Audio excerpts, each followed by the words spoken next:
Good morning विद्यार्थी मित्रों। આપણે ચેપ્ટર 6 પૂરું કર્યું, ઘન અને ચેપ્ટર 6 હતું વર્ગ અને વર્ગમૂળ।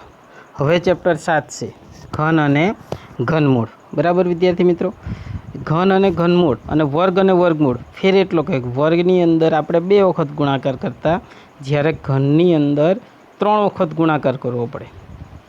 વર્ગમાં આપણે 2નો વર્ગ કીધો હોય તો 2 ગુણ્યા 2 કરતા, तो घननी अंदर 2 गुणिया 2 एम 3 वखत गुणाकार करवो पड़े। बराबर विद्यार्थी मित्रों, तो हवे आपणे चेप्टरनी शुरुआत करिए। शुरुआत थियरी प्रेक्टिस वर्कनी अंदर थियरीनी अंदर जे पेज आपेलू छे ए ज मैं अहीं लीधुं छे, एनी अंदर थियरी स्पष्ट आपेली छे एटला माटे। तो कि पहला आपणे घननी व्याख्या आपेली छे। घननी व्याख्यामां शुं कीधुं छे तो वांचीए। एकनी एक संख्यानो केटली वखत गुणाकार? 3 वखत। गुणाकार करवाथी मळती संख्या पूर्ण घन कहेवाय छे। विद्यार्थी मित्रों, एकनी एक संख्या एटले के आपणे एक लीधो होय तो एकने 3 वखत लेवो, 4 लीधा होय तो 4 ने 3 वखत लेवा, 3 लीधा होय तो 3 ने 3 वखत लेवा, अने एनाथी जे जवाब मळे एने केवी संख्या कहेवाशे? पूर्ण घन संख्या। नीचे दाखला तरीके एटले के उदाहरण आपेलुं छे, 1 नो 3 वखत गुणाकार करे केटला मळे छे? 1, 2 નો 3 वखत गुणाकार करे 8, 3 નો 3 वखत गुणाकार करे केटला मळे छे?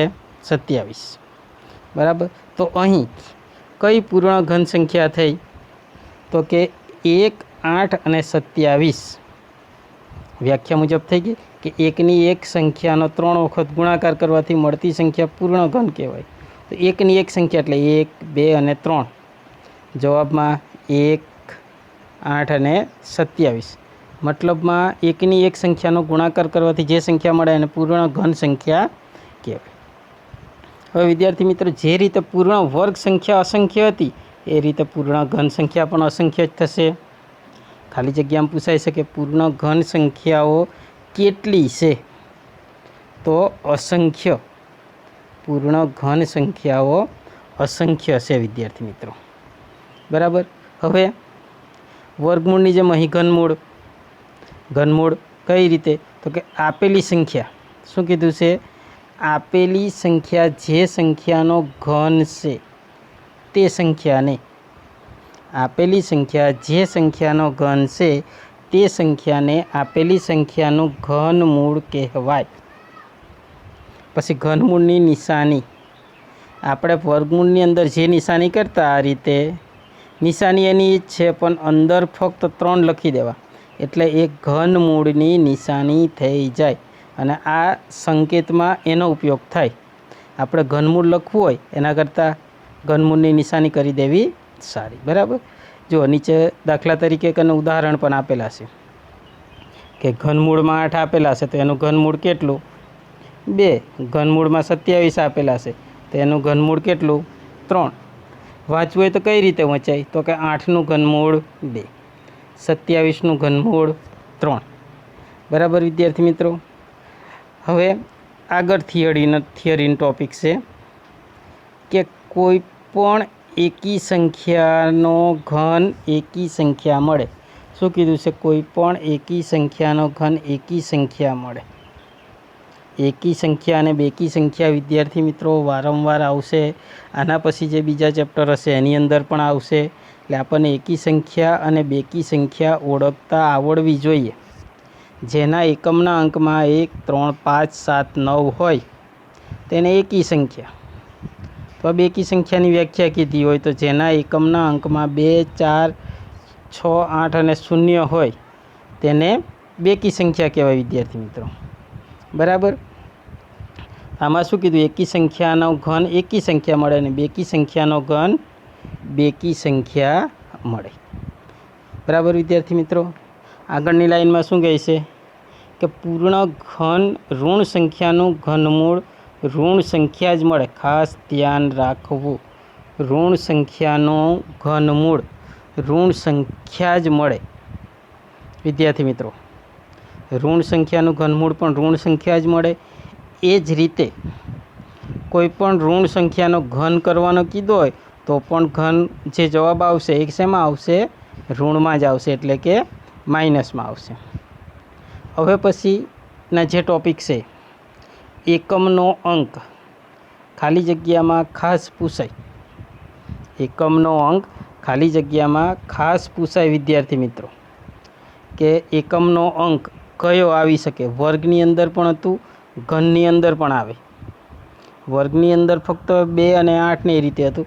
તો ઘનની અંદરમાં ફેર શું કે જે સંખ્યાનો એકમનો અંક 1 હોય એનો ઘન કરતાં એકમનો અંક કેટલા આવશે? 1. જે સંખ્યાના એકમનો અંક 1 હોય તે સંખ્યાના ઘનનો એકમનો અંક 1 આવશે.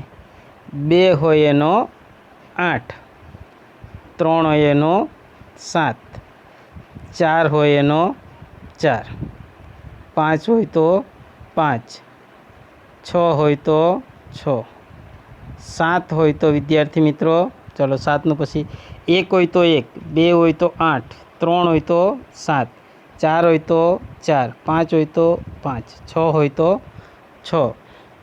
આગળ જોઈએ 7, 8, 6 સુધી જોયું આપણે. 7, 8, 9 અને 0 વિદ્યાર્થી મિત્રો. 7 હોય તો કેટલા આવશે? 3.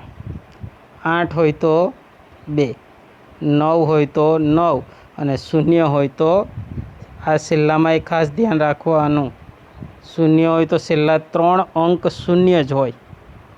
બરાબર. જે સંખ્યાના એકમનો અંક 0 હોય તે સંખ્યાના ઘનના છેલ્લા 3 અંક 0 હોય. આ લાઈન છેલ્લી લાઈન, એકમનો અંક 0 હોય, ઘનના 3 અંક 0 હોય. બરાબર વિદ્યાર્થી મિત્રો. આની અંદર ખાસ યાદ રાખવાનું કે ઘનનો અંક આપણને કીધો હોય બરાબર, તો 2 હોય તો 8 અને 8 હોય તો 2, 2 હોય તો 8 અને 8 હોય તો 2. એ જ રીતે 3 હોય તો 7 અને 7 હોય તો 3. બાકી એની એ જ સંખ્યા આવે એકમના અંકમાં. 1 હોય તો 1, 2 હોય તો 8, 3 હોય તો 7. ફક્ત આપણે 4 આંકડા યાદ રાખવાના છે. કયા કયા વિદ્યાર્થી મિત્રો? કયા કયા વિદ્યાર્થી મિત્રો આવે? તો કે 2 બરાબર, 3, 7 અને 8. કયા કયા યાદ રાખવાના છે? 2, 3, 7 અને 8. બરાબર વિદ્યાર્થી મિત્રો. એકમના અંકમાં 2 હોય તો 8 આવે અને 3 હોય તો 7 આવે. એ જ રીતે 7 હોય તો 3 આવે અને 8 હોય તો 2 આવે. બરાબર વિદ્યાર્થી મિત્રો. આ થિયરી થઈ. હવે થિયરી પછી જે પણ સ્વાધ્યાય છે એ આપણે ઉદાહરણની અંદર આનું એક થોડુંક ટોપિક બીજું લઈશું અને આગળ આપણે સમજીશું. બરાબર. Okay, thank you.